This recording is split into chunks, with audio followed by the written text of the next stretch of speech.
tragedy. Why, Pastor?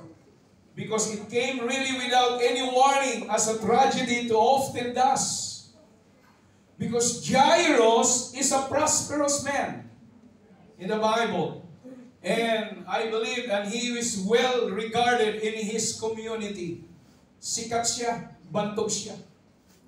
And Apostle Luke calls him a ruler of the synagogue. In a Greek word, it says archos. A ruler of the synagogue.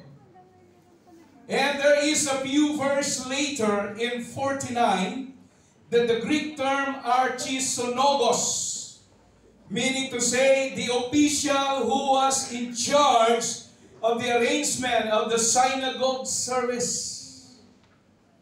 In our modern time, maybe he is one of the secretary of the Department of, what is that? Department of Health, Department of Justice, Department of what? Cleanliness. Matapang yung Department of Cleanliness natin kanina. Department of Agrarian Report, Department of Finance. They are the secretary. And maybe in the Bible times, because he is a leader, a ruler of the synagogues, he is not the attendant.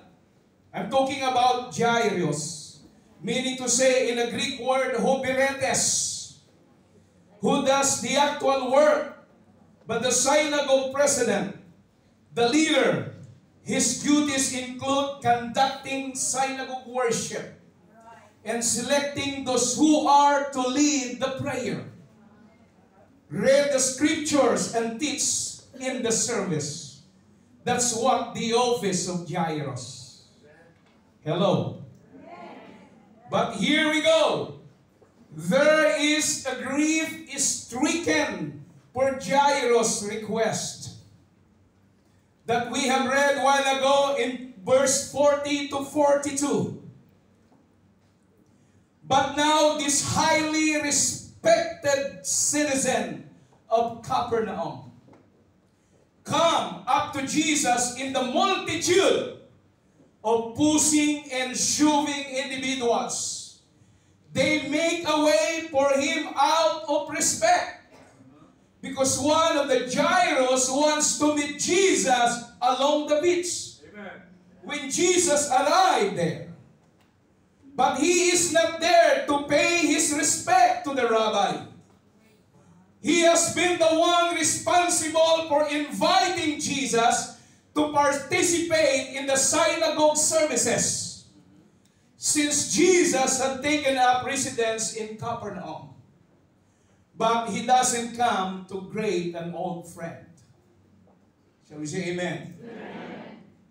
And when Jairus meet the Lord, his face is ashamed. Pag sinabing ashamed, mga kapatid, namumutla.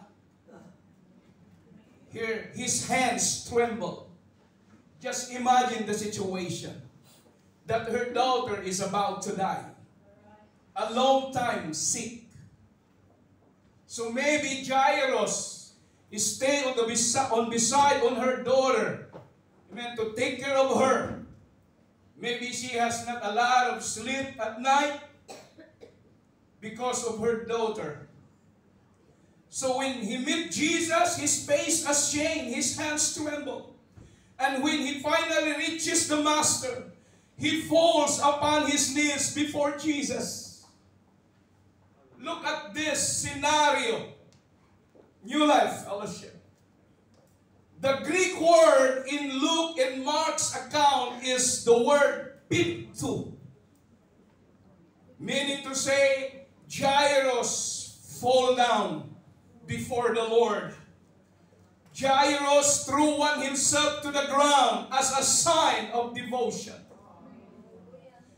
before a high-ranking person or a divine beings, especially when no one approaches with a petition. That's what the word piptos, when Jairus did that. But in Matthew, uses the more specific word proskuneo,